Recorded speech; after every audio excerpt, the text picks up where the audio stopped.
right, Shalom, ISUPK, UK. 1 second, it's going to sort out a few things.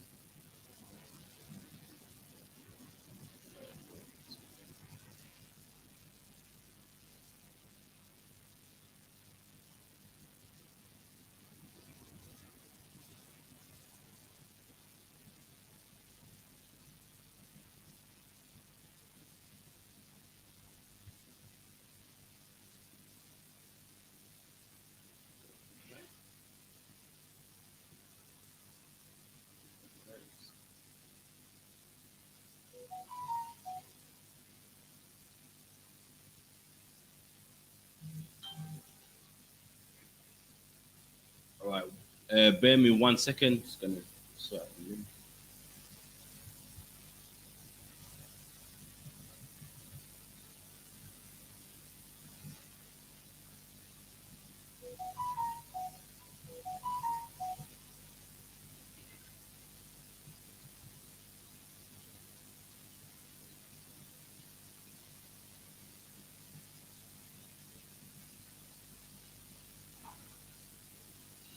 With that being said, this is the ISUPK under Commanding General Yohana. Today's class is the Thursday scripture breakdown class. Share a bit more. Yeah, so with the ISUPK, we're not affiliated with any other Israelite groups. And from 1969, we've been teaching that blacks, Hispanics, and Native Indians are the real Israelites, the people that you read about in the Bible, the people that God made and walk through the Red Sea, the nation of people that heard the voice of God and lived, that blacks, Hispanics, and Native Indians, we descend from those same people that you read about in the greatest book on the face of the earth. So in the ISUPK, you know what I mean, we teach the answer that blacks, Hispanics, and Native Indians need. And what we need is the laws of our God. Man. What we need is contained in this book, which is called the a Bible. Right. You know, now in the world, they've turned the Bible into, psalms, singing, dancing. But what many people don't know is that this Bible is a manual for our nation. Man. This Bible gives us rules and regulations on what we can do and what we can't do. And if we was to live and apply those same rules, we would be the greatest nation on the face of the earth. Yeah. And that's what a Bible is about. So in the UPK, you know what I mean? This is a practical place, meaning what you will learn how to live out these laws. It's not the church where you just read about it, it sounds good. In here, we make it practical, where you will obey the Lord and you will physically do it, man. You won't sing about it, you won't dance about it, but you actually will serve your God how it's meant to be, man. That's right. So with that being said, for those of you that are new to class, we do have a school in the city of Birmingham. The address is 394 Lodge Road, postcode B185PW. So the school is in the city of Birmingham. You can check us out on YouTube, ISUPK United Kingdom, Facebook, ISUPK United Kingdom, and on Instagram, ISUPK_UK, and on the search engine, you type in ISUPK Lodge Road, then you can get the directions right here. It will have the times where we are open as well. So that's what we got going on. On our websites that we have, you can also look at our videos of the past, whether we was at camp, doing a class, doing a lecture, or whatever we was doing. So with that being said, this scripture breakdown class, we're going to go into the most obvious thing, which is a Christmas day. You know what I mean? That's only a day away, if I'm correct, or like 2 days away. A Christmas day, you know what I mean? That's only a day away, if I'm correct. Hakiyan, Shalom. Shalom, Lord of Christ. Yeah. So, we're gonna get into the most obvious thing which we would get into.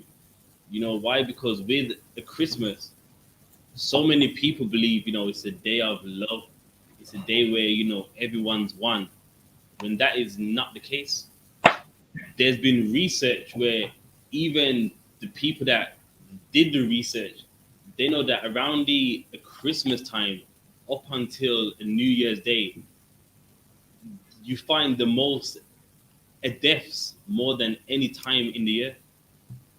So how could this be the most happiest time of the year if more people die at that time of the year more than January, February, March, April, May, June, July, August, September, October, November? Then when it reaches the Christmas time up until New Year's Eve, you find more deaths than any time in the year, showing what that is not the happiest time of the year. All this the Christmas and the family is obviously not the case. If when people do the research, they seem to find out that more people die on that time of the year. So what do we teach in the UPK?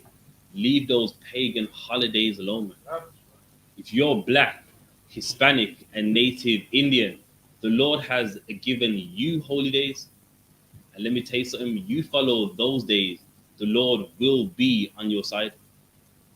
You want to follow the holidays of this world, be ready for the Lord to be against you.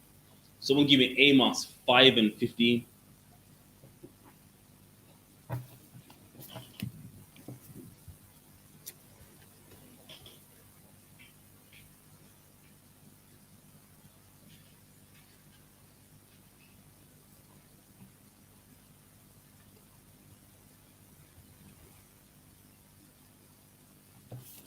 Amos 5:15. Hate evil and love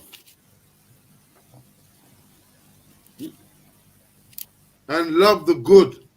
There you go, man. So you gotta hate the evil and you gotta love the good, man. Now, many people, they read it, but they don't understand what it means. Meaning, if you love the Lord, anything that the Lord hates, you gotta hate it too, man. Right. And these pagan holidays are evil. And if you claim to serve the Lord, you gotta hate it, man. That's Don't try and blend in. You want to serve the Lord, you gotta hate the evil, man. right. You gotta stand out. You gotta show the world I'm not with that, man. You know what I mean? You got some people, I'm not gonna buy the present on that day. I buy it for the day after. You don't hate the evil, man. You're supposed to hate pagan holidays that much. You don't want nothing to do with it, man. Right. Anything that seems like you're taking part in it, you want to avoid it. Why? Because you hate the evil. And guess what? You love the good. In the UPK, we are people that love the good, man. Right. We love what the Lord loves. We follow the Lord's holy days. Why? Because they're good, man. The Lord saved us from the Egyptians. That's a holy day right there, man. And all the holy days in the Bible where what? We were the winners, man. Those are the days you are meant to love. Easter, a Christmas, Valentine's Day. Those are evil. And if you and me serve the Lord, then you better hate those days, man. Why? Because they are evil, man. Right. Ain't nothing nice about any of them days. Even, you know what I mean? Everyone likes to make it seem like they're nice days, but what really happens on those holidays? Families fight, man. Families take each other's lives. You know what I mean? I know someone, and on the Christmas last year, two of the our brothers got in a fight, and the younger brother said that the bigger brother, and he died outside his mom's house, man.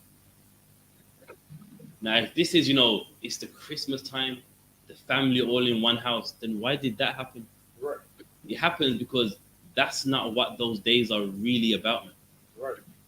Those days are riotous holidays, man, where people get drunk, a woman, commits adultery on a man, you know what I mean, and all kind of things. What they portray to you and me, that's not what those days are really about, man. That's And if you love the Lord, hate the evil, man. Right. Hate that day. Know that that day stands for everything that is against God. Reader. Kadawan Khan, and establish judgment in the gate.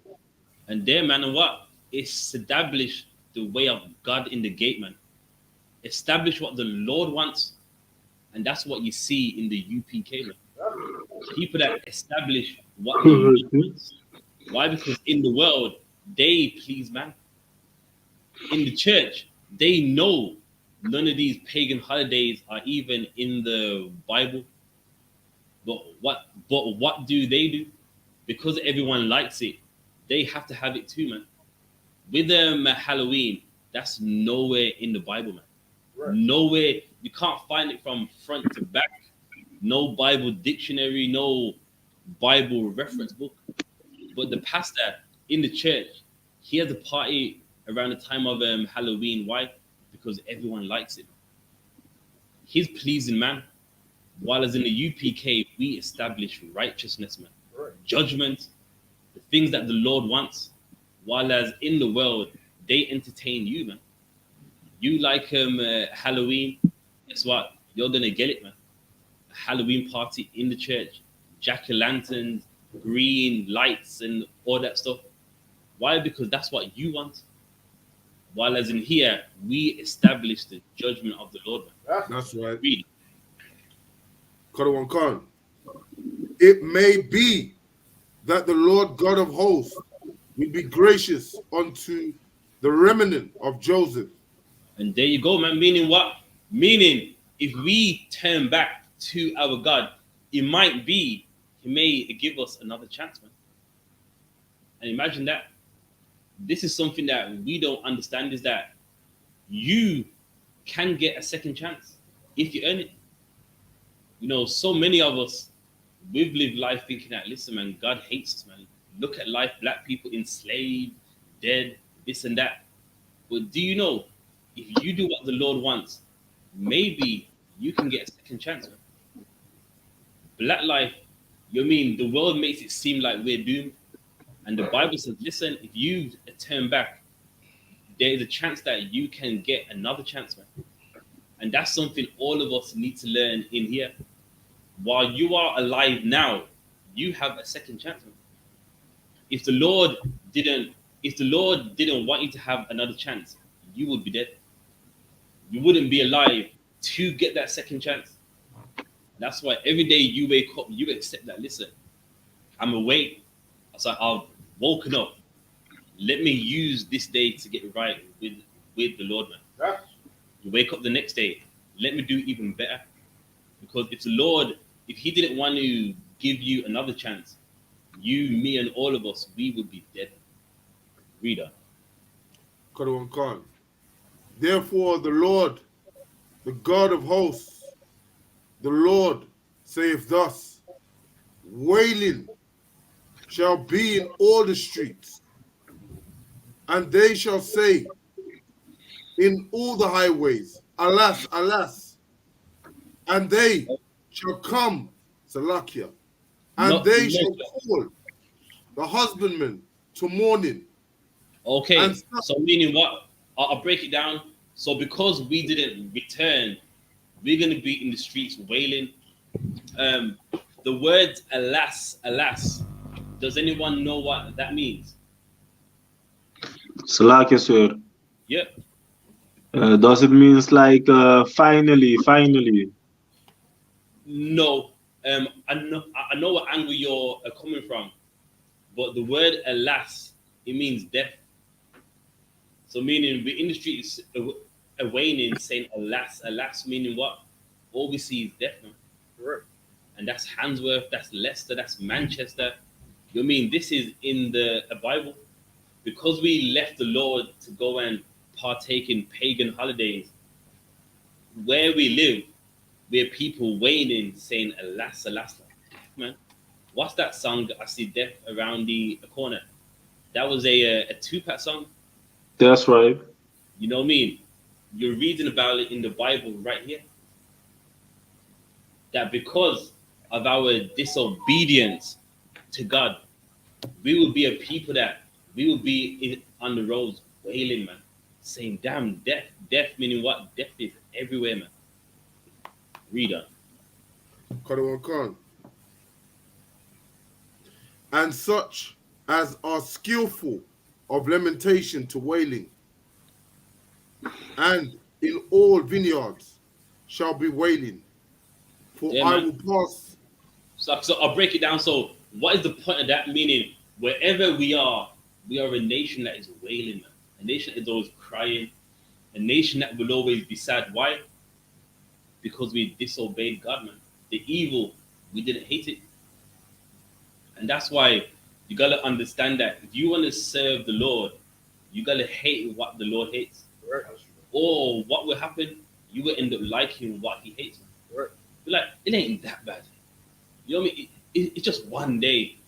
And then now, before you realize it, you, me, all of us will be partaking in some pagan holiday, man. Right. That's why the Lord's saying, hate the evil. Why? Because if you don't, eventually you are going to be in it, man. You're going to be involved. And it's saying, love the good, meaning what I command, love that, man. Right. And anything outside of that, hate it. Read on. Kadawan Khan.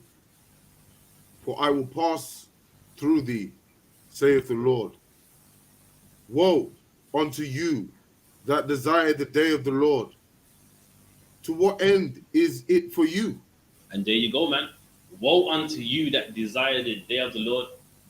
Let me ask you a question. Well, it's not a race, but what people desire the day of the Lord? If anyone would like to ask that. Christian answer that. Salakia. Yeah, Christian Salakia. there you go, man. As Christians, I can't wait to, you see God in the sky and this and that. And the Bible's saying, woe, meaning death unto you that desire the day of the Lord. The day of the Lord ain't no joke. They think so, tambourines and this little light of mine. When Christ returns, it's not a happy day. Right. And that's why Amos saying, woe unto you that desire the day of the Lord. The same way you got people that think, the day of the Lord is going to be all nice. You had people that thought it back then, man. That always thought, regardless of what I do, God is with me. And Amos had to let them know, woe unto you, man. You're desiring that day of the Lord, but are you ready for it? It's like,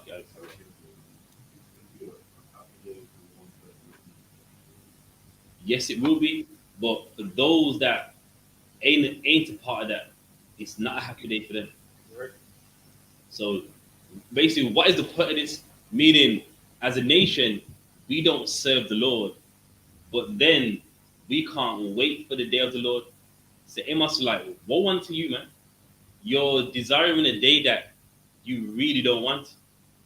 And that's in the church, man. In the church, they got their hands in the air. Jesus, come down, Father. Listen, if you knew about the day of the Lord, you wouldn't be saying that. Right. You would want more time to get right. You wouldn't be desiring it like how you are, man. But because they don't know, they don't understand. Meanwhile, the men that wrote these books, they knew the day of the Lord is serious. The day of the Lord ain't no joke. Reader. Kadawan Khan. The day of the Lord is darkness and not light. There you go. The day of the Lord is darkness and not light. What does that darkness represent? Death, man. Meaning it's going to be a rough time. It's not light like how in the church they think it is. It's totally opposite to their mindset. Reader. Kadawan Khan. Woe unto you that desire the day of the Lord. Salakia. Verse 19. As if a man did flee from a lion and a bear met him. So now, imagine how rough this day is gonna be. So you're walking down the road. There's a lion. Of course, you're gonna run. So you run from the lion like. Then now you turn on your right and you see a bear ready for you. Meaning what? You can't escape. You ran from the lion only to get met by the bear, man. Meaning the day of the Lord is no joke. Read on. Qadwan Khan. Or went into the house and leaned his head on the wall, and a serpent bit him. So let's break it down some more. So you walk down the street, a lion, you had your breath, the bear, you ran from the bear inside your house. You put your hand on the wall, and guess what? Some poisonous snake bites on your hand, man. Meaning what? It's a day that you can't get away from. If the Lord wants you dead, on that day, you are going to die, man. That's right. You run from one obstacle, you escape another, you rest, and you end up dead anyway, man. Meaning what? The day of the Lord, if the Lord ain't with you on that day, you can't escape his reigns. You can't escape his wrath. Read on. Qadwan Khan. Shall not in the day of the Lord be Salakia? Shall not the day of the Lord be darkness and not light, even very dark, and no brightness in it? There you go, man. That day is very dark and there's no brightness in it, man. I mean, there's not an ounce of light in the time when Christ returns, man. Which is the point that a Christian, he doesn't understand. So, you know what I mean? If you don't want to suffer in this day of the Lord, guess what? You better leave those pagan holidays alone, man. Better leave Valentine's Day alone, Easter, the Christmas, a Kwanzaa. You know what I mean? You better leave all of that alone. Anything that the Lord ain't justified, and guess what? Leave it, man. That's right. Or you know what I mean? That person will be on the receiving end of the day of the Lord, man. That day of darkness, man. Shalom, Lord in Christ. Shalom, the one, Lord of Christ. Shalom. So yeah, man. So what's the analogy meaning? It's a day you can't escape from, man. You can't. You're trying to run from it, and the Lord's gonna get you anyway, man. So how do you avoid this?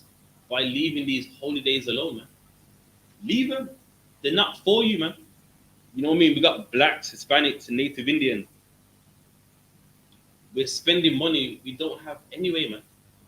Buying gifts we don't have the money for anyway. So why try when you can serve the Lord and guess what? Save some money, man.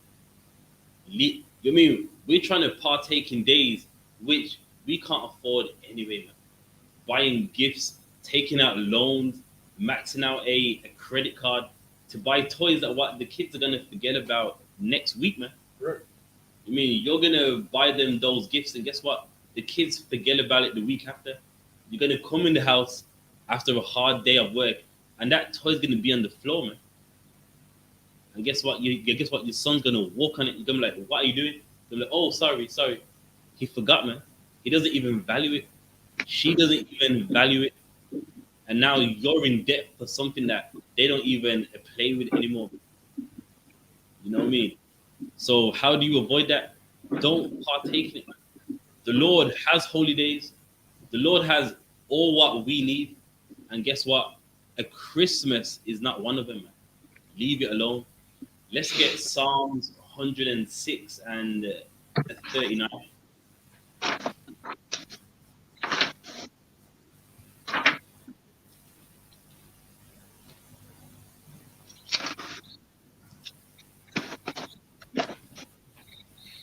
This is the book of Psalms, chapter 106 and verse 39. Thus were they defiled with their own works, and went warring with their own inventions. All right, Slakia, let me bring you up a bit. 31. Another one come. Okay. This is the book of Psalms, chapter 106 and verse 31. And that was counted unto him for righteousness, unto all generations forevermore. Salakia. Verse 32. They angered him also at the water of strife, so that it went ill with Moses for their sake. All right, so in Psalms 106, what are we reading about right here? The time of Exodus, man. The time of Numbers, the time of Deuteronomy, where the Lord kept helping us, and we just kept rebelling, kept on murmuring against the Lord. Reader. Verse 33. Because they provoked his spirit, so that he speak unadvisedly with his lips. So what's it talking about in the book of Numbers? You can read about it where with a Moses, yes, he got the water out of the rock, but he didn't glorify the Most High. And because of that, his punishment was he wouldn't get into the promised land. Because when he got the water out of the rock, he didn't say, this was the Lord that got the water out of the rock. Because he was going, hurry up, Moses. This verse is like, listen, shall I get the water out of the rock? And because of that, the Lord was angry with him. So what's this saying? That meaning we provoked him to speak unadvisedly with his lips. Why? Because we were rushing him and hurt man, we need water, we're dying here. And then now he messed up, and his punishment was that he couldn't enter into the promised land. Reader. Verse 34. They did not destroy the nation concerning whom the Lord commanded them. So now what happened? When we got in the land, the Lord commanded us, those nations, wipe out their images, wipe their name off the face of the earth. We didn't do that. You mean we got along with some of them? We left them around. And let's find out what happened when we disobeyed the word of the Lord. Reader. Salakia, sir. So Yeah, just good. going back one where you said the guy didn't give the Most High the glory. Is that why when we're in the school our kind of protocol is we say Most High in Christ when certain things happen? Is that right? Absolutely. You mean what the Lord has done? Of course, the Lord he uses man, but definitely you honor the Most High man, Most High in Christ. You do an excellent class. Don't be like, yeah, I know. I was researching. Now you go listen, man, Most High in Christ. You mean you do the same thing? So yes, absolutely. Of course, there's other verses as well, but you can definitely use this one to go along with it. And Salakia, sir. Sorry, Salakia. And Salakia. And if we don't say it, and we kind of give it to ourselves, what's the outcome? Well, of course, that's up to the Lord. Is what the Lord wants to do. You know what I mean? That's up to Him. So I cannot tell you what the outcome can be. Right. Of course, when it came to Moses, Mm-hmm. the Bible says what his outcome was, and his outcome was that he couldn't enter into the promised land. So the Lord, in that case, there made it known. But of course, I cannot say what a man's outcome will be. A reality. That's right. Yes. So no, he died in the wilderness, and in the book of Joshua, he carried his remains in. So his body went in the land, but while he was alive, he didn't go in the land, basically. So at the end of Deuteronomy, the Lord makes him stand upon a mountain and look at the land, but he goes, "You're not gonna enter it." And then he dies, and then in the book of Joshua, he takes his body in the land.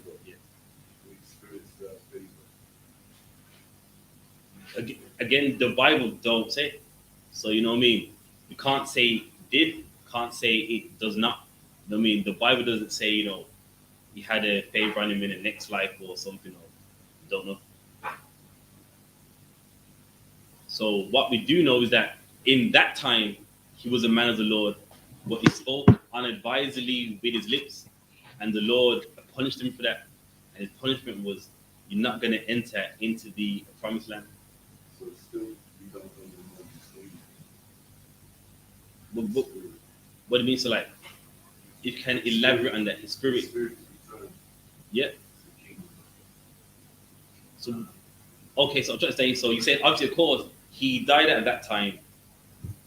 If he's back, what? Is he back righteous? Is he back what? Like, well, don't know. You know what I mean? The Bible don't say. You know what I mean? Who knows? You know what I mean? For all you know, it could be in the UPK right now, but you know what I mean? That's right. He died in the time in the mountain of Sinai with Elijah and Yahushua. But okay, that wasn't literally him. It was a vision. It wasn't literally a Moses and Elijah at that time. So you know what I mean? So again, we don't know. In the Bible, it says there's no remembrance of the past. So when you come back on the earth again, no one remembers their past life. So you know what I mean? If he was here, he wouldn't even know. So you know what I mean? Just be thankful that you're here. You know what I mean? That's all that you can do. All right. Let's read on in Psalms. Another one can. Verse 35. But were mingled among the heathen, and learned their works. And that's the problem, man. They were mingled among the heathen and learned their works. And that's what the Christmas is, man. We've learned their works. Valentine's Right. Day, their works. You mean Easter, Valentine's Day, what's some other ones? Well, obviously, Halloween. Christmas being one of them, Halloween, Mother's Day, Father's Day. We've learned their works. Those things are not our works. We are the Israelites, man. HolyDays in the Bible, that's our works. Christmas, Father's Day, Mother's Day, that is their works. And why did we learn these things? Because we was mingled among them, man. Right. We were so busy trying to be like them. We were so busy trying to do what they do, trying to take part in what they take part. And guess what? When we join them, we lose our God, man. When you want to join some other nation, we lose our God. And that's what happens, man. Being mingled among the heathen, it comes at a price. Yeah, they may like you, but guess what? The Lord is against you. And that's something that we got to understand as a nation. Read on. Verse 36. And they served their idols, which were a snare unto them. And Yea, so, okay, we serve their idols, man. What's their idols? The cross, the stone. In ancient times, Baal, Nebo. You know what I mean? We serve their idols. And it was a snare unto us, man. A trap unto us. Why? Because the Lord is against us. It's a trap. While we believe, we're following God, we're not. And then now the real God, he's angry with us, man. The real God is against us. Right. Meanwhile, in the church, someone believes they are serving God. That is a trap right there, man. In your mind, I'm serving God. And you being in that church, you are actually angering God. You are actually getting God against you. Meanwhile, mentally, you think you are serving God. And that's why it's a trap unto us. Because it's literally the opposite of what you are trying to do. In any religion, why are you there? You're there believing what you're doing is making God happy. Someone in the church who's singing and dancing, they believe that's what makes God happy. A brother who is in the mosque, why is he in that mosque? He's in that mosque. Why? Because he believes being in that mosque makes God happy. And that's a trap right there. Because what he doesn't know is by actually being there, you're making God angry. By you praying on the rug, wearing the man dress, you were actually making God angry, man. You're in the church with the tambourine. You think, that's making God happy, man. God wants me singing and dancing. But what you don't understand is you being in that church is not making God happy. That's right. It's actually making God angry with you. Right. Reader. Another one can. Verse 37. Yea, they sacrifice their sons and their daughters unto devils. Yeah, man, and that's what we do today, man. If you are partaking in a Christmas day, you are sacrificing your sons, man. Mm. You're giving up your sons to what? The worship of another God, man. That's So like you You're said, sacrificing. Yeah, go ahead. when you read here, these were devils here. Are they referring to Edomites? No. Here is just talking about the idols. Now, if you look at that word, it means to deceive or a deceiver. So, why is it a devil? Because it deceives people into thinking that is God. You mean when people bow down to the cross, or in Mecca, or what? Or you mean what? Some other religions, Hinduism, Buddhism. That's a devil right there, because it's deceived them into thinking that is God.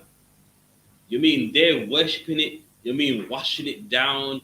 Some of those Indian gods, they offer it like a milk and all that. You know what I mean? That God really wants it. They are deceived, and that idol is a devil. Why? Because it is deceiving them. right. So in this context here, it's not the white man. But Salaki, sir, if I may, of course. Yeah. Uh, in the time of David and Samuel and so, did they call the white man the devil or Esau the devil? No, you find that in Job and in the book of Revelations. At that time, the white man, he lived around us, but he wasn't at his pinnacle.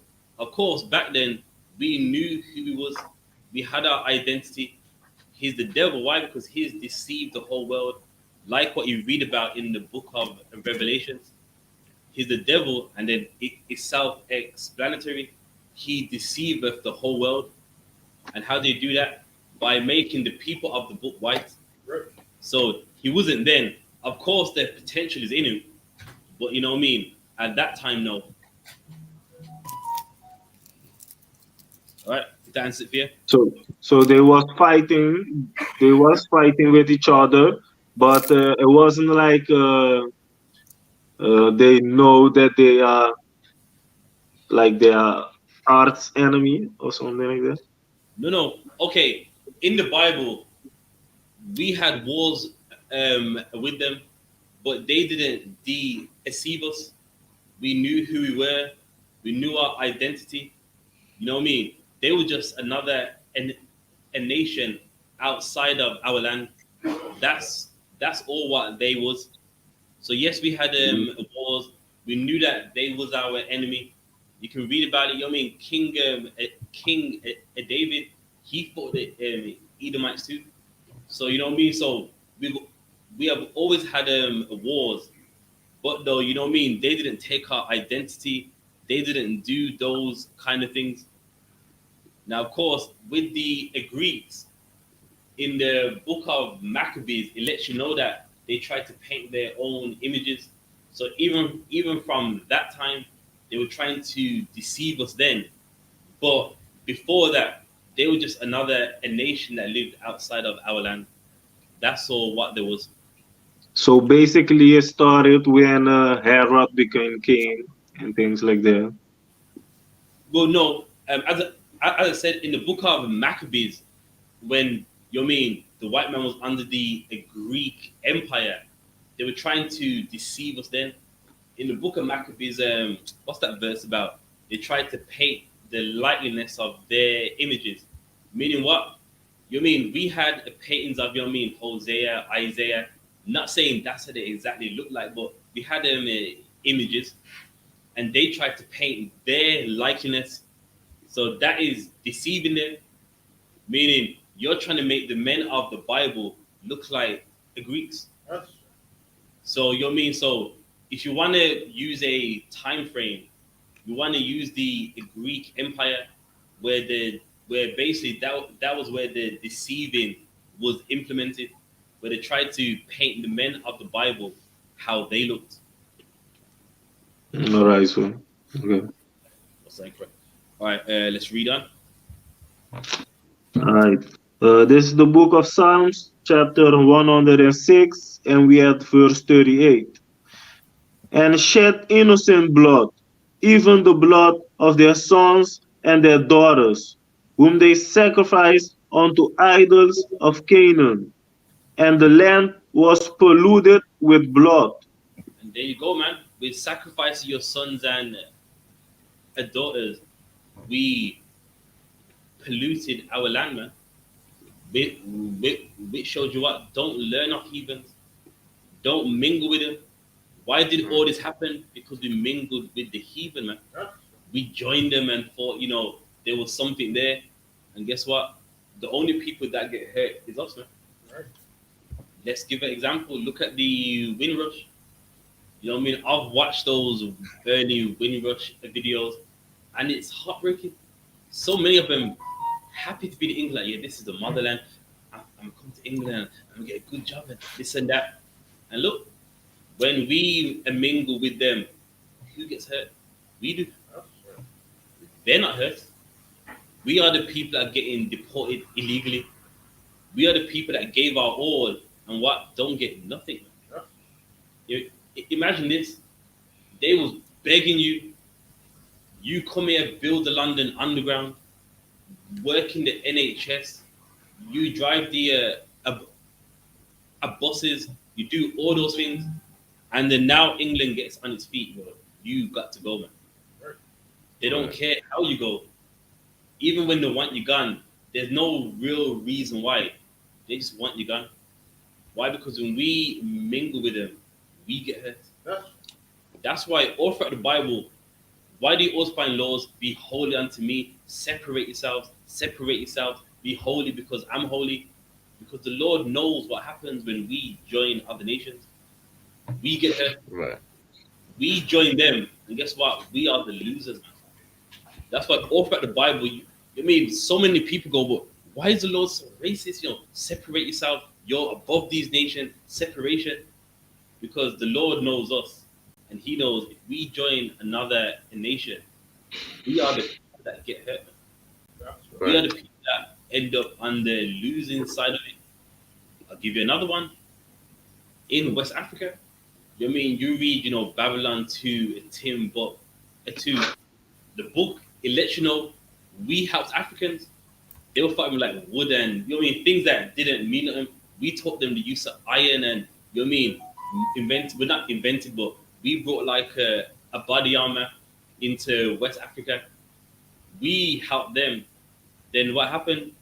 We get rounded up and sent to the Western Hemisphere, showing you that anytime we join another nation, the Lord makes sure we lose, man. Right. Why? Because we got laws not to join these not to join them. We got laws not to be a part of them. Right. And when we are, the Lord makes sure we are the losers. Right. The Lord makes sure we lose. Why? Because we didn't obey. Reader. Verse 40. Therefore was the wrath of the Lord kindled against his people, insomuch that the abhorred. Oh, suck it around. You missed the verse. Yeah, that's right, sir. Excuse me, Salakia. No, Verse 39. Thus were the defiled were their own works, and went warring with their own inventions. Yeah, man, and that's the problem. Our mind wasn't on the Lord; it was on our own inventions. I'm gonna join that nation over there. I'm gonna do this. I'm gonna celebrate a Christmas. Those things are your inventions. In your mind, there's things that you want to do, but then at the same time, there's things that the Lord wants you to do as well, man. That's right. And that's the problem. So many of us, We got our own inventions, and the Lord sees it, man. So now let's read the next verse. Let's find out how it goes when someone wants to follow their own inventions. Reader. Therefore was the wrath of the Lord kindled against his people, insomuch that he abhorred his own inheritance. And there you go, man. The Lord hated us. To abhor mean it's hate, yes, but it's hate that you want to do something, man. And we got the Lord so angry, he wanted to harm us, man. Why? Because we had our own inventions. You know what I mean? I want to do this. And it annoys me when someone says this. Yeah, you read the Bible. You know what I mean? You find God your way, and you know what I mean? I'll find God um, um, my way. Come That on. is your own invention, man. How can one race of people have so many angles on God, man? Mm. You got the church, the mosque, Rastas. So hang on, we are one race of people, and we got so many concepts on God, so many ideologies on how you make God happy, so many angles on, well, you know, you should do this, you should do that. That's your invention. One nation of people should have one way how they serve God. One nation of people shouldn't have 100 ways. Well, listen, I'm Rasta, you know what I mean? I serve this way. You're an Israelite. You're in the church. You're in the mosque. You're into Pan-Africanism, Egyptology. That don't make sense. We are one race, one a nation. How can we have so many perspectives on how we serve God? Look all over the earth. Every nation has one way they serve their God. So why is it with us? You know, we got all these inventions. I see what you're doing, and it sounds good, brother. But me personally, I'm gonna just go join the mosque. Do you know what those things do? Those things kindle the Lord's anger, man. Those things make the Lord abhor us. Why? Because you got your invention, man. You mean in your mind you don't see it that way? That pisses me off. I hear what you're saying, but I don't see it like that. So then, how do you see it then? So if we're the Israelites, everything is in here. You're going, yeah, that sounds good, but I don't see it like that. Then then guess what? How do you see it, man? Then you mean what should we do? And that's the problem. So many of us we have these inventions in our mind, how we see it, and guess what? Those things get the Lord angry. Reader. Kanada kan. And he gave them into the hand of the heathens, and they that hated them ruled over them. There you go, man. The heathens hate us. We just read it. Those that hated them ruled over them. That's a punishment, man. Every nation, you should know. Well, okay, these people hate me, but I've got my own. You mean you can hate us, but guess what? We got our own land. Imagine the people that hate you, and you're forced to be in their land. You're forced to be under them. You're forced to have to entertain them. You're forced to have to work for them to survive. That's a curse, man. At least if they hate you, go, well, they hate us, but their land's over there, we're over here. That's a punishment where you're under them, knowing that they hate you. That's what makes it a punishment from God, that a nation that obviously hates us, they rule over you too. You know what I mean? That's how you know that is the Lord, man. Read on. Verse 42. Their enemies also oppressed them, and they were brought into subjection under their land, under their hand. There you go, man. And guess what? You can use this to relate to right now, man. To make someone subject under your hand, what's the first thing you have to do? Conquer them, sir. That's true, but remember, this is scripture breakdown class. To put a people subject under you, what do you have to do first? Salaki, sir. Yeah, Stop them from knowing who they are. that's true, but as I said, this is scripture breakdown class. To put a nation subject under you, what do you have to do? Making a slave. Make them subject unto you. Give love. So they, Right. First, I'll look at hand and I'll explain it. All right. So okay. With the young man, We didn't hear. okay. All right. With the young man, he said to all oppress them. It's in the verse. So you oppress someone, then they become subjects under your hand. So you oppress them, man. You take away jobs, you take away finances, you take away everything, and then by default, that nation is going to be under your hand. Why? Because they don't have nothing. So now they're going to be subject under you. They're going to be like, well, what do you want us to do? We don't have nothing, and that's how it starts, man. Right.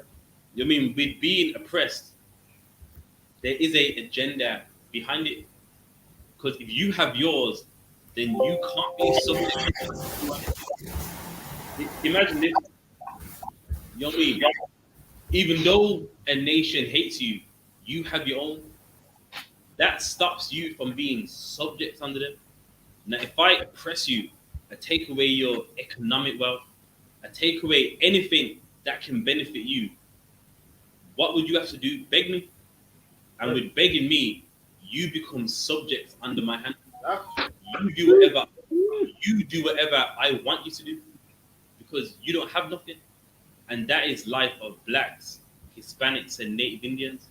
Mm-hmm. You know, we're not lazy.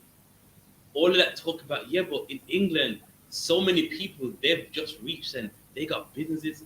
They're making black people feel shame. That's a lie, man. Right. They're not oppressed like we are. That's They right. can go in there and get grants and get loans so that they open up those shops. They get help. But there's one nation, they've come to England and never got no help, man. Come to England and had to literally work for everything, man. From living in from just renting one room. The Polish ain't renting one room. The Polish are getting a whole house and they're not paying rent, man. We came here and you had to rent one room. For get a house. And then the rent money was the same rent money that you would pay for a whole house, man. Just to get one room. You know what I mean? They're not like us. We are the people that are oppressed. They're not, man. Right. They've come to England and got grants and loans and help and been given some of the best jobs. You know what I mean? Look at Amazon, for example. All the warehouse staff, they're all what? Romanian, Polish. And those jobs pay good, man. Imagine that. You come from a country to come to another country and you get a good paying job off the bat. That's ridiculous. The whole point of coming, you gotta earn yours. You're meant to work your way up. But for you, it's not like that. You work for Amazon, DPD or something, and you're getting damn near £11 an hour. Meanwhile, the Windrush, we was getting extorted, man. We was getting robbed. It's not the same thing, man. I'll be honest. I think that they let tens of thousands of Polish people into even up the numbers because they're aware that their people biblically, including ourselves, don't take over in numbers. No, okay. Yes, you know what I mean? White people do have a genuine love for each other. They may have their infights, you know what I mean? France, England, whatever. But when it comes down to it, they will look out for each other. So what happened was, of course, with the EU, it's an agreement where you look out for each other.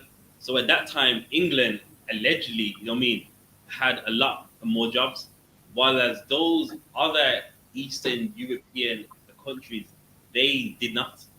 So because of the agreement, is that, well, if you're lacking over there, then because of the agreement we got, then you're allowed to come over here and you mean we help you. But no, the thing is, they've helped them more than they've helped us, man. You mean we've literally had to earn everything. They've come here and basically got everything thrown in their hand is the difference. So like, the reason is that in the Edomite countries, like Poland, Bulgaria, Romania, you don't get tens of thousands of ethnic groups moving to them countries, but the UK you do. Okay, That was my thinking. I got you. Now, okay, what you said there is really good, and I'll explain that. All right, a lot of immigrants, they do want to come into England. The reason why is because of the NHS. It's free. In a lot of Eastern European countries, you have to pay. So they hear about England like it's a country that once you're there, they can't get rid of you. There's NHS, so we'll get looked after. Why? Because in a lot of those countries there, you're hurt. That's it. You can't afford it, then nobody's going to help you. You mean you get shot unless there's a payment plan. Forget about it. No one's going to help you. So many other countries, they hear about what England has and they want a part of that. So they hear about NHS that damn I can go to the doctor Excuse anytime, me. any little thing. I'm in the doctors, while as they're from countries where it doesn't go like that. You have to pay. Yeah. You want any medicine, you better pay. You mean it sounds ridiculous. Even if you get shot, you have to pay for the operation. For them to get the bullet out, for them to get the bullet out of you, you have to pay. I mean, you can't help if you get shot. But guess what? There's a bill that even comes along with that.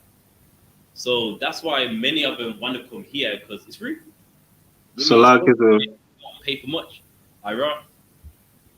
even in Holland here, it is by law that you have to pay insurance for if you are ill. If something happens to you, that your bill can be paid. So you have to be insured. It's by the law. Everybody needs to pay it. So when something happened to you, your bill can be covered. There you go. You see, so that's it there. So that is the difference right there. In England, you don't pay anything. You just show up, and a doctor will help you. You're sick, you'll get the medicine. You mean anything you want in England, you get it, and you don't pay a penny. While as in Eastern European countries, you have to pay. Or you mean even if you're well, every month you'll pay a certain amount so that if you do, then you're insured to receive it. Is the point? So that's why many do want to come here because it's free. You know what I mean? So that is the reason why. You know what I mean? Got it. All right, no sweat. Let's get Isaiah for 46 and 1. Isaiah 46 and 1. The book of Isaiah, chapter 46 and verse 1.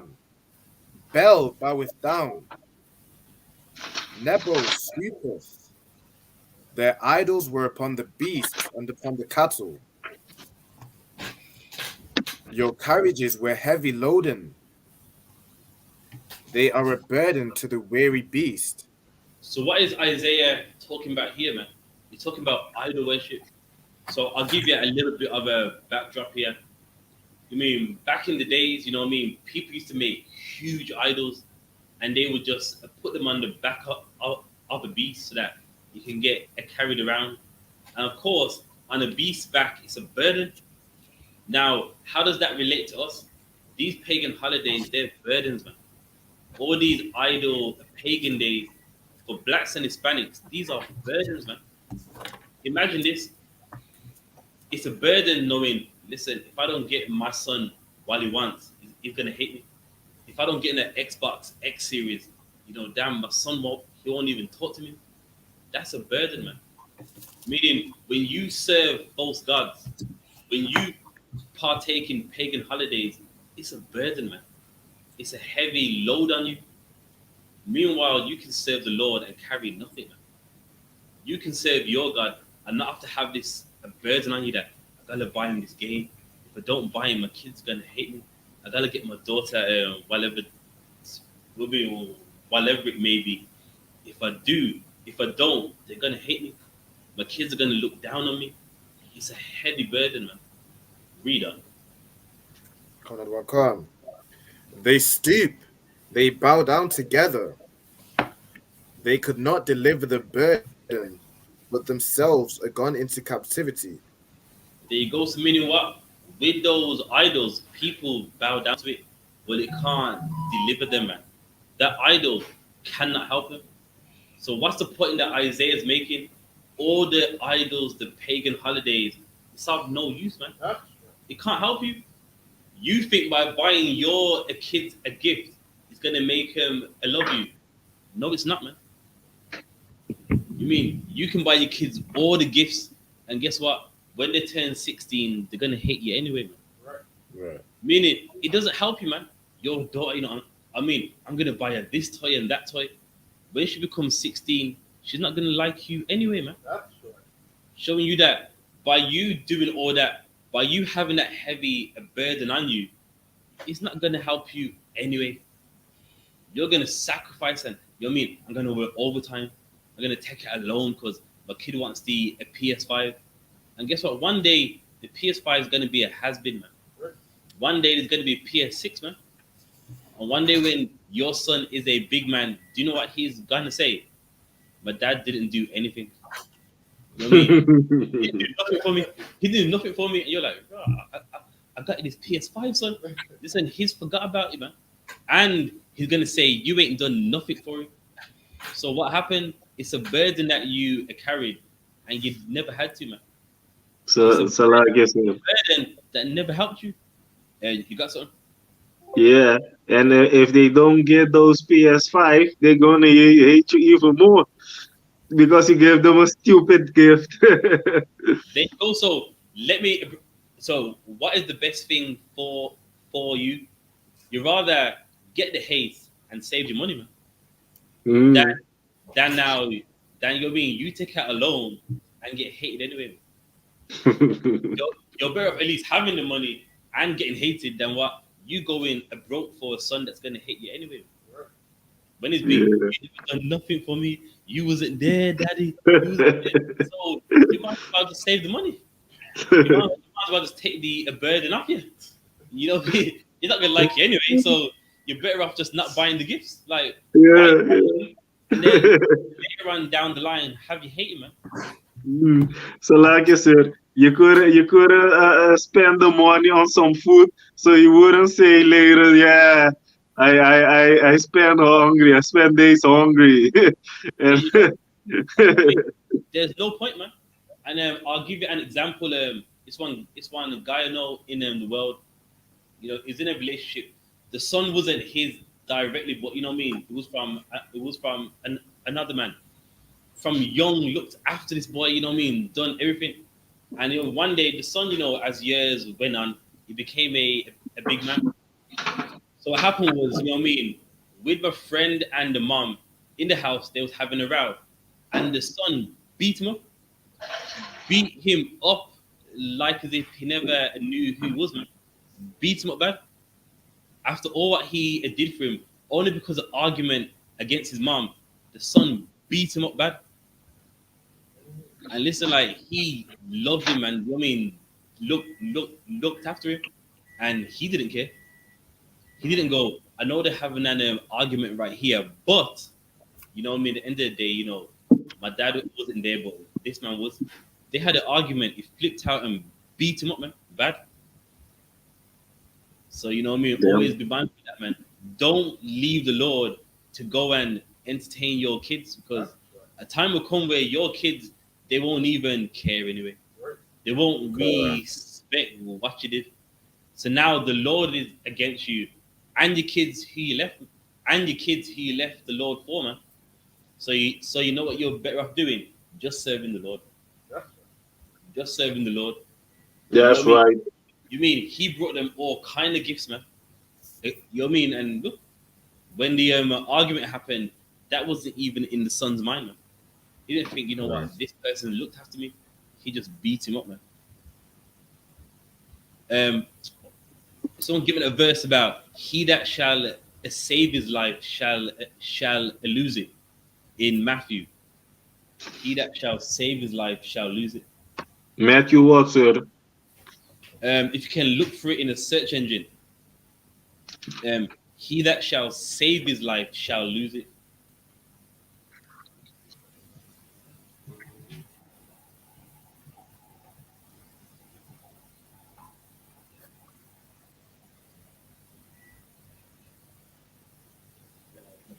Let's find it.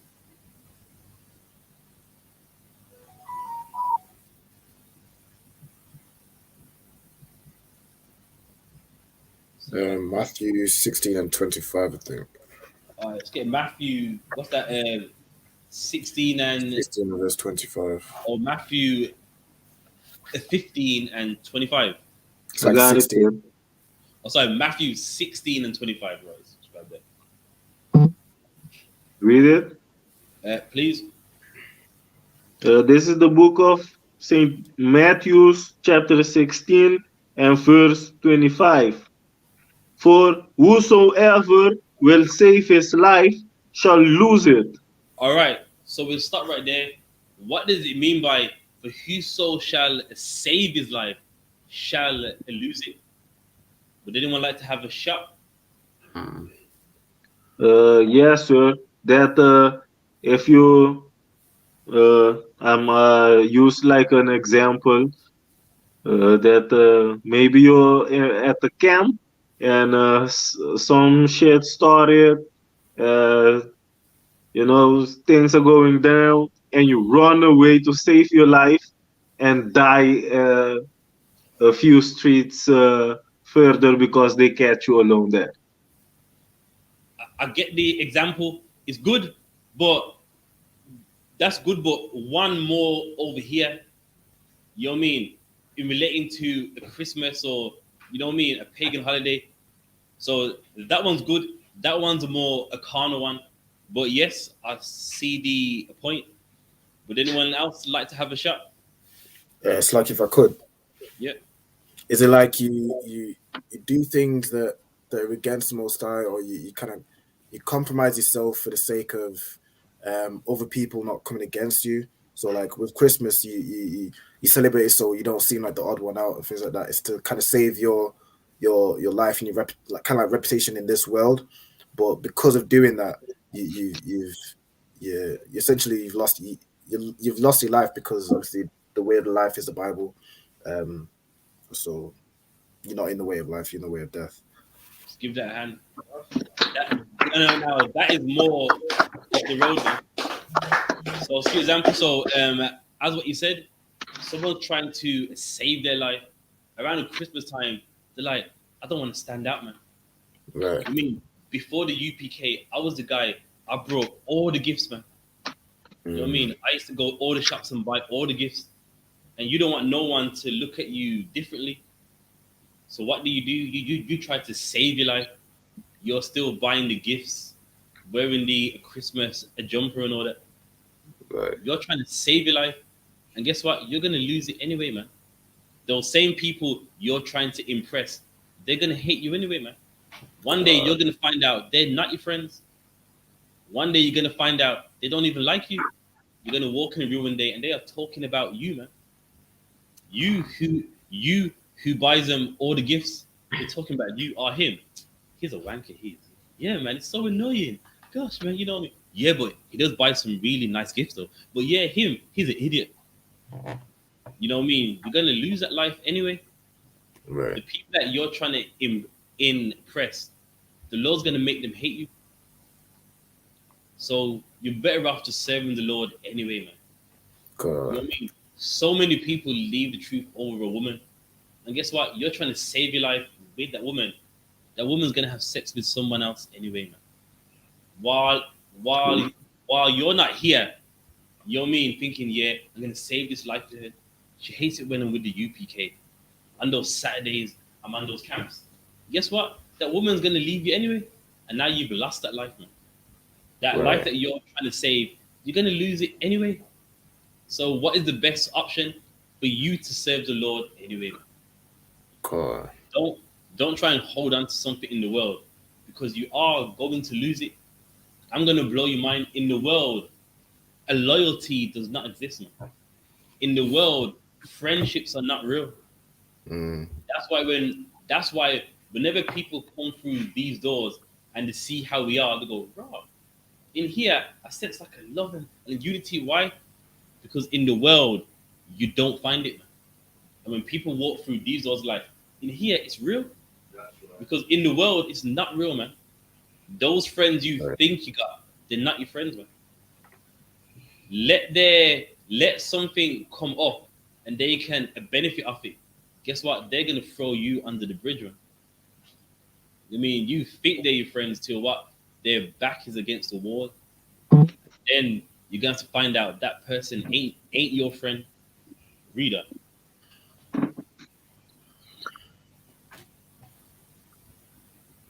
And whosoever will lose his life for my sake shall find it. And there you go. So now, what is the second part? If you lose your life for Christ's name's sake, you shall find it. What does that part mean? God, so he's saying like, if you lose your life, so if you lose kind of the reputation you had in the world, you might lose friends, you might lose family members, like fall out with people, things like that. But if you sacrifice some things for the Lord, you've gained life, you've gained the way of life. That's right, man. If you lose it for a Christ's name's sake, you're gonna find it, man. All the Correct. family you're trying to impress, you're gonna find them in here, man. Right, that's Yeah. right. Yes, you've lost them in the world, but guess what? You're gonna get another uncle in here, man. You're gonna get another auntie in here, man. That's the point he's making. Listen, in the world you shall lose it, but in here you will find it, man. Of course, they're not your blood relative like that, but guess what? You get another uncle, you get another mother, another father. You find them, man. That's right. People you're trying to impress, but that's my mom. Every year I brought her a gift. I can't do this one. Listen, in here you're gonna get another mother, and that mother wouldn't want no gifts on no pagan holiday, man. Right. It's making meaning whatever you lose, you'll find in here, man. You lost a friend in the world, then you've gained a friend in here, man. You've lost a wife in the world, you can get a wife in here. God. Whatever you lose in the world, you will find it in here, man. Reader. Verse 26. For what is a man's profit if he shall gain the whole world and lose his own soul? And there you go. This is the point, man. Meaning, what's the point that you gain the whole world and you lose your own soul? Meaning, what? Mean like you lose what you know is right only Right. because you want to gain the world. You know what you're doing isn't right, but because you want to gain the world, you want to gain your mother, your auntie, your friends, and because you want to gain them, you lose that dignity in you that you know that it isn't right, man. Saying that, what benefit is that for you, man? That you know what's right, but for gain, you sacrifice it, and guess what? There's no a profit in it because those people you were gonna do it for, the Lord is gonna make sure they turn their back on you. The Lord is gonna make sure those people that you stop doing, those are people who are the reason why you disobey the Lord. The Lord's gonna make sure they come against you, man. The Lord's gonna make sure, listen, those people rob you, man. Those people do something bad to you. Why? Because you left it. Reader. Or what shall Salakia. Or what shall a man give in exchange for his soul? So meaning what? What the Lord has for you? What can you give in exchange for that, man? The kingdom of heaven, there's no amount of money that can measure to it. What the Lord has for you, there's nothing that you can give and go, well, listen, F that here, man. Just take this. There's nothing that can do it.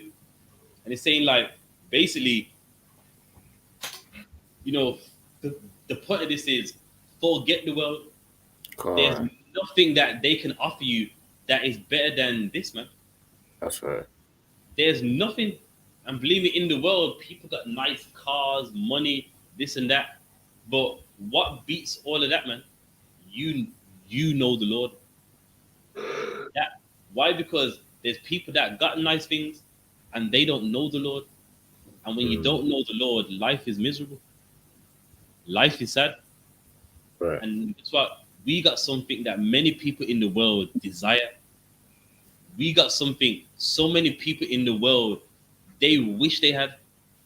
And that's why there's nothing that like you can receive to make you put this down. There's nothing out there that can make you go, you know what, nah, all that money, UPK, I'm sorry, you know, I mean, I've got to make it happen. No, what you have here is the best thing on the earth is that you know the Lord, man. That's right. You know what makes the Lord happy. Because why in the world, people got money, people got cars, people got wives, women, all kind of stuff, but they don't know the Lord, and they're sad, man.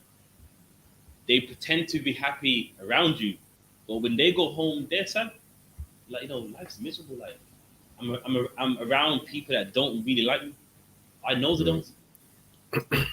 Only because I got this nice car here is the reason why they're all over me. No, they honestly they know these things. It's not something that they don't know. They are aware of it. They know really these people will never even mess with me if I never had these things. And I mean, behind everyone's back, they are sad. They go home thinking like, damn, like, what's life about, man? None of these people ain't real. And guess what? In here, we are all real, man. In here, we are authentic, man. And that's something that the world never ever has. Read Right. Verse 27.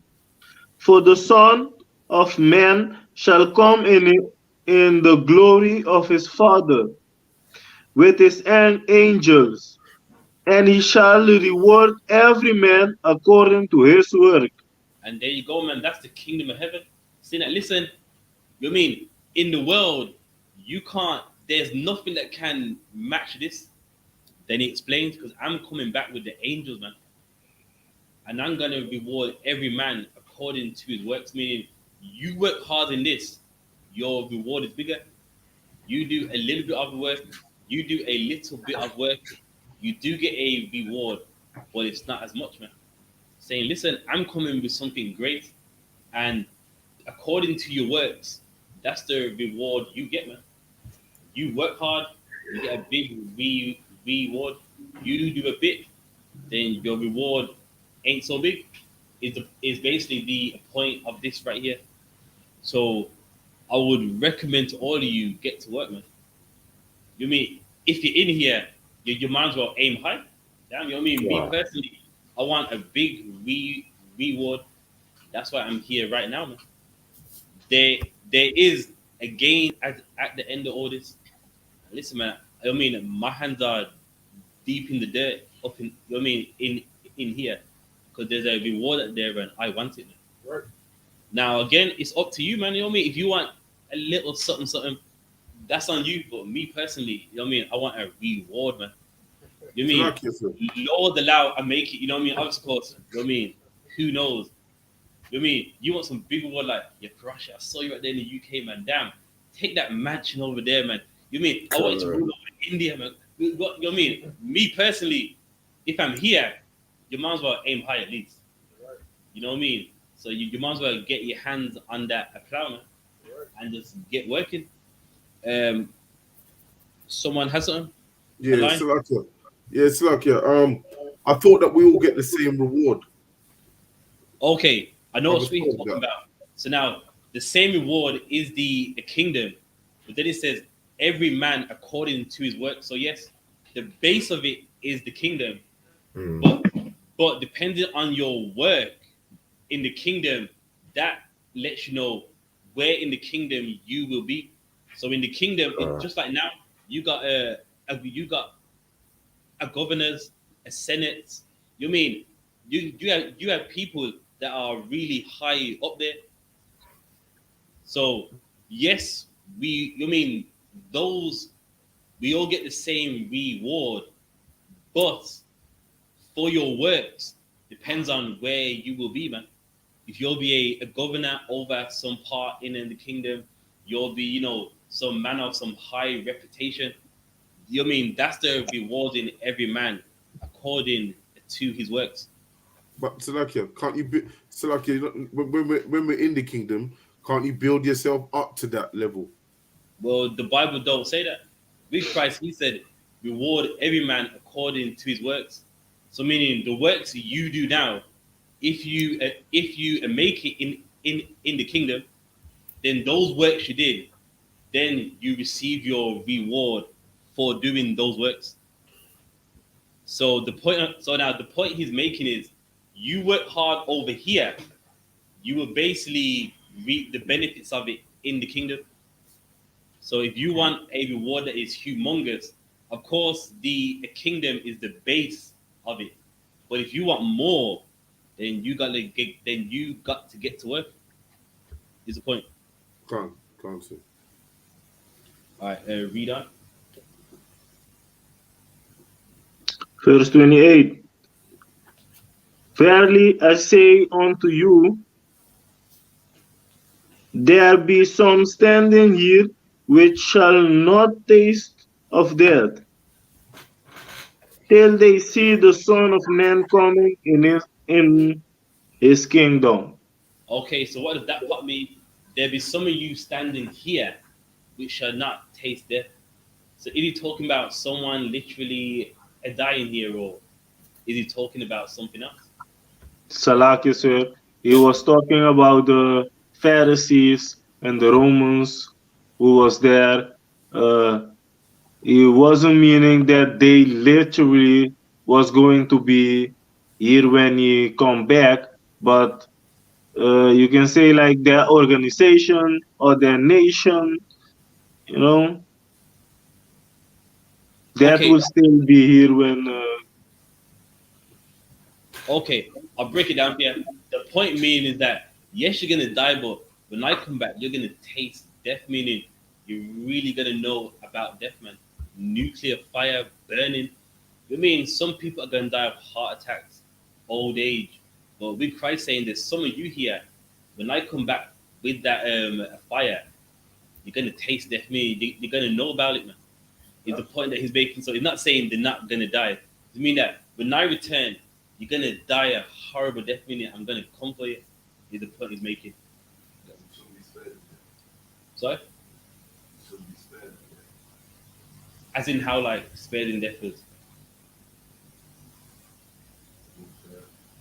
Well, yes, of course, the 1/3, they won't a taste of that death that we are reading about now. No, you will die. You know what I mean? Yeah. In life, everyone dies. Then you're going to be in the chariots. If you're alive and it happens, what do you mean, like in the UPK?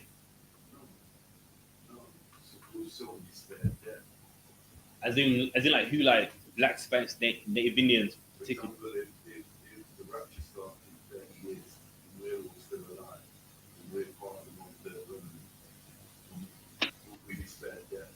Of course. We will not see or feel or know death in this life. Well, yes, of course. If you're alive and it happened, then you would be spared death. It's the point that we're making. But of course, for those that don't, as what we read, they're gonna taste death. They're gonna get that very horrible death where your tongue melts in its hole, your eyes burn out of its sockets, which is in the book of Zechariah. This is what is referencing that when he comes back, you're gonna taste it, you're gonna know about it. Is the point that he's making. Read on. That was it, sir. We switch into another chapter. I've got here, no sweat. Let's get Jeremiah 6.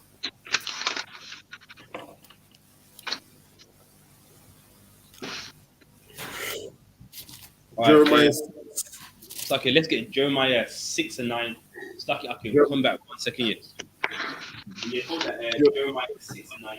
Jeremiah 6 and 9. Thus saith the Lord of hosts, they shall thoroughly glean the remnant of Israel as a vine.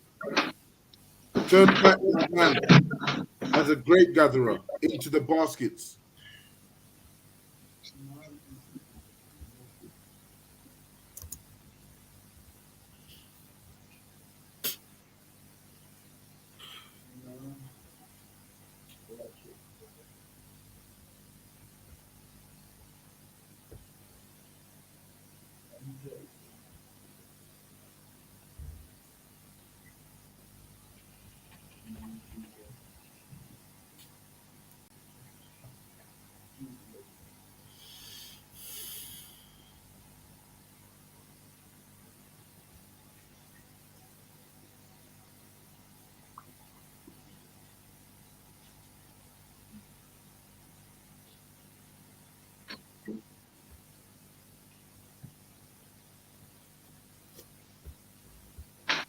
Yes, like if you read that one more time.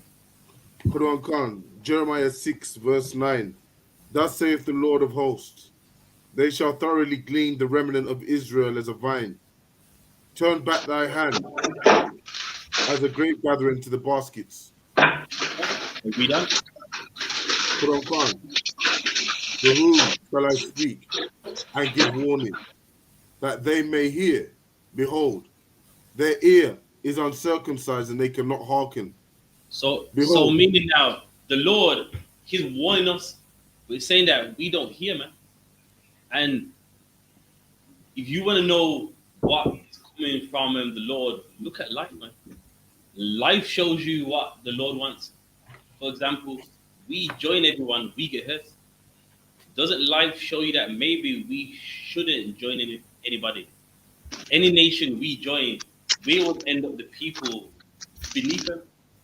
That's the Lord showing you that. Listen, maybe we shouldn't join no other nation. You know what I mean?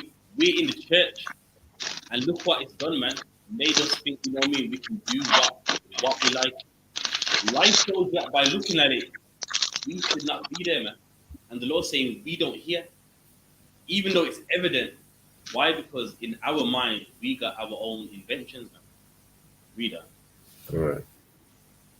Quran Khan, behold, their ear is uncircumcised and they cannot hearken. Behold, the word of the Lord is unto them a reproach. They have no delight in it. And that's the problem, man. As a nation, we had no delight in the word of the Lord, man. What do people like to say? That Bible's old, man. You know what I mean? That Bible's a lie. People that say that have no delight in it. They don't read it and go, you know what? That's what God wants. They look at it as it's a white man. They look at it as, you know, that was for back then. They look at it in some other type of way, but they don't have delight in it. And that's the problem. You know, our answers are right there, but we seem to look at it sideways, and that's our downfall as a nation. Reader. Quran Khan, therefore, I am full of the fury of the Lord. I am weary with holding in. I will pour it out upon the children abroad and upon the assembly of young men together. For even the husband with the wife shall be taken, the aged with him that is full of days. All right. So what's it saying? Meaning, because we ejected it, we was gonna go into other nations, the old and the young. Meaning, why? Because we got the Lord angry, man. We didn't want to hear, so we found out the hard way, and that's life. And even till this day, man, you celebrate a Christmas, you will find out the hard way. Right. When those kids don't like you when they're big, you're gonna remember this class like that. Because I mean, the captain did say that. You're gonna remember that. Why? Because the Lord ain't with it.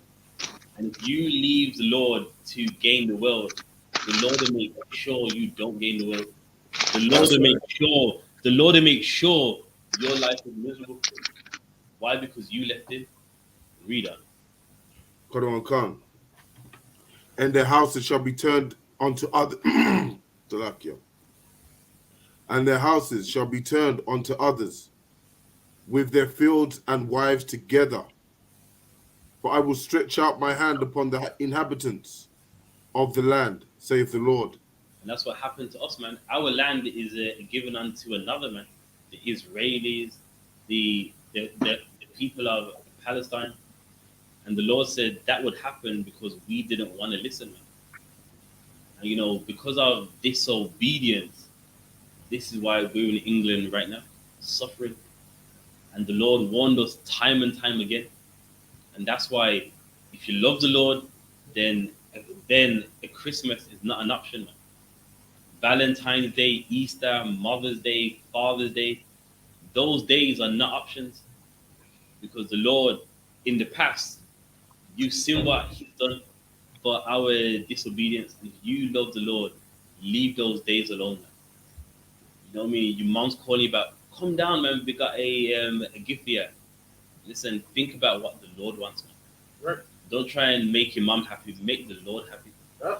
Because at the end of the day, the Lord, He can do more for you than what your mother can, man. So you're better off making the Lord happy. Why?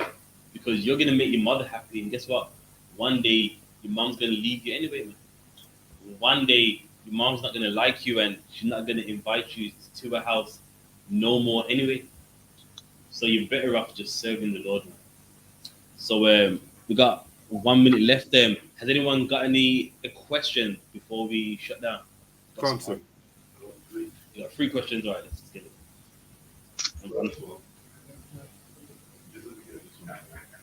The first one's Romans 2:27. Okay. It's Paul. Do you want me to read the verses? Yeah, read that. Book of Romans chapter 2, verse 27. And shall not uncircumcision, which is by nature, if it fulfill the law, judge thee, who by the letter of circumcision, those transgression the law. So those transgression the law. Verse 28. For he is not a Jew, which is one outwardly, neither is that circumcision, which is outward in the flesh. Okay. Verse 29. Yeah, I know where this is. So, Yeah, question. I know where this is going. So, you know, okay, it's nothing new. This is a verse that Christians love to use to go, see, what God cares about one who is a Jew inwardly, you don't literally have to be an Israelite. I'm assuming that's the angle. So My question is, here is Paul addressing and teaching the kingdom or all of Israel. it's teaching all of Israel. So why did he say the Jews twice in both verses? You're not a Jew. If you wear your fringes, if you wear your headpieces, if you look to tell people you're a Jew outwardly, yeah, Okay. you're not a Jew. But if you act like one and you stay strong, quiet, you're humble, you keep the laws, you don't transgress, you are a Jew. When only the 3 tribes in the southern kingdom were Jews. Okay. How could he be talking? I'll elaborate for you. In the Bible dictionary, it breaks down the word Jew and its a context is. Now, in Romans, Jew here is talking about those in what the world calls Judea. So, okay, if you start from Romans 1 and 6, it lets you know who he's writing to. So there was Israelites living in Rome. So now let's start from the beginning. Let's get Romans 1 and 6. The book of Romans, chapter 1, verse 6. No, Slack it. That's talking about Christ. No. Romans 1, 4, servant of Christ, concerning Christ with David, third son. 1 second. There's a verse which breaks down who he's writing to in Romans 1. Okay, so yeah, you can Romans start 1 with and 1. next verse. So read Romans 1 and 6, and then the next verse, and then it'll explain who he's writing to. The book of Romans, chapter 1, verse 6. Among whom Are ye also called of a much of Yahweh? Uh-huh. To all that be in Rome, beloved of Yahweh, called to be saints. All right. So now the saints, of course, are who? Repentant Israelites. That is a definition of a saint, a repentant Israelite. You can look at the etymology of the word. So yes, a saint is a repentant Israelite. You know what I mean? So meaning what? These people, they were in a stage of what? Repenting. So let me ask you a question. Before this, what was these Israelites in Rome doing? Following the heathen ways. Okay, so now I'll give you a bit of a history class. Of course, with like the Jews, we were scattered everywhere, along with being scattered in Rome. Now, with being scattered in Rome, some Jews left our way of life and became a Roman, meaning they believed in Roman gods, done Roman stuff. Then you had some Jews in Rome. They were under the Greaves and the Pharisees. So you know what I mean. They was in Rome too, but of course they was following other sects of Judaism, if that's what you want to call it. But with Paul, of course, he's writing to those that were under him, who at one point in time in their life, they were living like Romans. They believed in Roman gods. They followed the Roman ideologies, so forth. So now that sets the scene of who he's writing to. Understood? So now, as you're reading on, he's talking about a battle that they was having, meaning what? For the Jews in like Judea, along with the Jews in Rome that knew they were Jews, they were rejecting them. You know what I mean? They didn't deal with them right. So now, as you read into the verses you went to, he's setting the scene that okay then they was following the Roman way of life, but they wasn't circumcised on the 8th day, but they follow the law, which is the point he's making. But why, for edification purposes, why doesn't he not break it down easier? If he's talking about all of Israel, why doesn't he mention Israel? Why does he mention the Jews? We know in our understanding is the southern kingdom. Why? Because okay, there was remnants. Okay, there was remnants of the 10 tribes around. There was remnants, and also even with the Jews, you know, Benjamin, Judah, and the Levi, we went off too. So there was remnants of the 10 tribes, and there was remnants of us that you know we all went off and was whether it's Rome, Ephesus, which is what these epistles are about. Is basically outreaching to them, and it's basically you know what I mean dealing with things that happened at that time. So okay, so your question is why is it saying Jew? Is based what you say. My question is but as a statement question is it sounds to me like he's addressing the southern kingdom. He's talking to the southern kingdom, but you're saying he's not. You know, there is remnants there, but you know what I mean. You can't just 100 say he's just only talking to them. You know what I mean? Just like in many parts of the Bible, many of the prophecies, it was written for the southern kingdom. So there was remnants there. But you know what I mean? Over here, you cannot 100% say that he is. But the point of that verse is that, you know what I mean? Yes, these people wasn't circumcised on the 8th day. They're not a Jew outwardly, but they're a Jew inwardly, meaning they follow the law. It doesn't mean that, you know, a white man can walk in the air because he's a Jew inwardly. Basically, it's making a point that you're rejecting them, but look, they've repented, they're saints, they have come back. So, you know what I mean? Yes, there was a circumcised on the 8th day, but listen though, they're Jews inwardly, they're following those laws, they're not eating pork, and etc., which is the point of those verses there. Got it. Next question, or Second question is in Amos 2:12. Yahushua was a Nazarite, correct? yes, but when it means a Nazarite, it came from a Nazareth. It don't mean like it took the Nazarene oath. He wasn't ordained to be a Nazarite. No, not like that. Like the judges. No, not like that. Okay. It came from a Nazareth. That's all it means. Because I wondered, because the Nazarites weren't allowed to drink or consume wine or alcohol or anything from the grapevine. I've got, yeah. And your whole shy did. So that was that. That's Okay, well, that answers that, yeah. The last question is with the order of distinction in Israel. So, to my understanding, is the Most High at the top of the tree. Yahweh, the Son of Man, second. And third, we've got two archangels, Michael and Gabriel. In which order do these two come? Who's third in command? Is it Michael or Gabriel? Well, I'll tell you what, I'll ask and find out, but I've never gone into the rank of the angels. But I'll definitely ask and I'll get that for you for next week. Okay, yeah. Young man, you have something as well? Just a precept I wanted to know. You know, I don't know what it's the one when it explains about, is it the ball or something pulling one way and something pulling the other? Oh, being unequally yoked with non-believers. Yeah, I just wanted that. All right, that is 2 Corinthians 6 and about 15, I believe.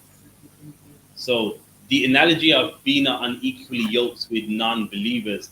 So obviously a yoke is like a chain around the neck. Yeah. So if you're unequally yoked, meaning what? They're dragging you, they're yoking you up. You know what I mean? So basically, don't be unequally dragged. 6. Yeah, 2 Corinthians chapter 6, verse 14. You might be 6 and about 15, 14. So. Yes. Book of Corinthians, shall I read it? It's like, yeah. Please, yeah, read that. Book of 2 Corinthians chapter 6, verse 14. Be ye not unequally yoked together with unbelievers. All right. So what's the point of this meaning? If there's a non-believer, don't make them drag you around. Don't be unequally yoked. Meaning, all right, the analogy is like ox, and it's yoked with another ox by the neck. So now, of course, we don't do this now, but in the past, for like in the corn, they would just plow.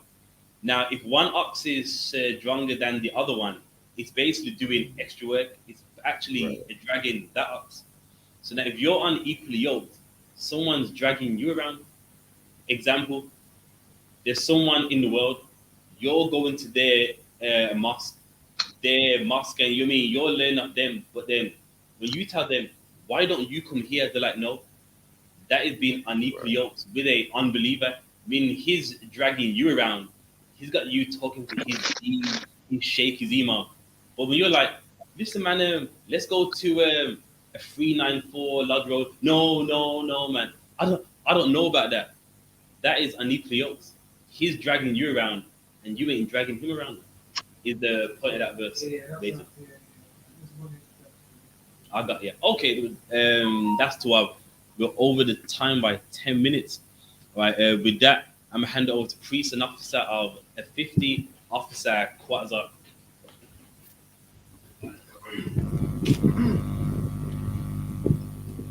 Okay, yep, clap it up for the captain.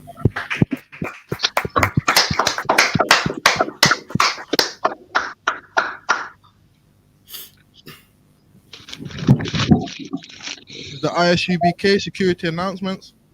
We are the ISUPK, started at 1 West 125th Street, Harlem, New York. Rule for new brother and sister. When a new brother or sister comes into the school, they are off limits for 6 months. They are to be saluted only. They are here to shed themselves of the world. If they need transportation, the teacher will arrange it. After 6 months, if a brother or sister has an interest in a particular person, he or she must get permission from the head to speak to a brother or sister. There is another 6 months in which the brother and sister will court each other. After 6 months period, after this 6 months period, the brother and sister will get permission from the head to marry. Tithes, which is a commandment, Numbers chapter 18 and verse 21, Malachi chapter 3 verses 8 to 10, means 10th in Hebrew, Ma'ashara, 10% of any penny of any increase the Lord gives you, give to treasury department or teacher. Priest fund, free will offering for the priest, not mandatory. Whatsoever amount you would like to give, upcoming holy convocations.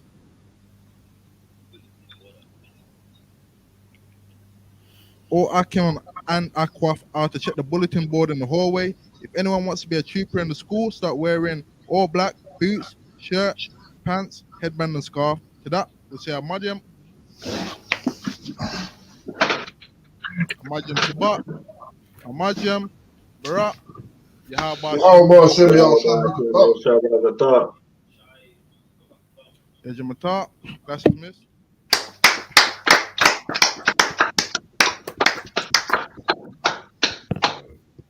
Shalom, Yabba Shem Shabbatam.